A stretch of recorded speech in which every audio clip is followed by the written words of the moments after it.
اعوذ باللہ من الشیطان الرجیم بسم اللہ الرحمن الرحیم۔ حضرت علی رضی اللہ تعالیٰ عنہ نے فرمایا، اس سے ضرور معافی مانگو جس کو تم چاہتے ہو، اسے مت چھوڑو جو تمہیں چاہتا ہے، اس سے کچھ نہ چھپاؤ جو تم پہ اعتبار کرتا ہے۔ رزق کے پیچھے اپنا ایمان حرام مت کرو، کیونکہ رزق انسان کو ایسا تلاش کرتا ہے جیسا مرنے والا کو موت۔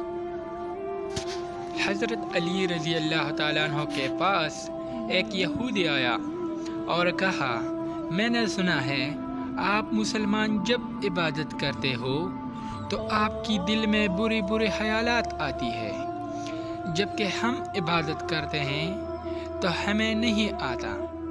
حضرت علی رضی اللہ تعالیٰ عنہ نے جواب میں فرمایا، اگر ایک گھر فقیر کا ہو اور ایک امیر کا تو چور کہاں جائے گا؟ یہودی نے کہا، امیر کے گھر میں جائے گا۔ حضرت علی رضی اللہ تعالیٰ نے فرمایا، تب تو شیطان ان کو ستاتا ہے جن کے دل میں اللہ ہو، جن کے دل میں اللہ نہیں ہو تو وہاں شیطان کا کیا کام؟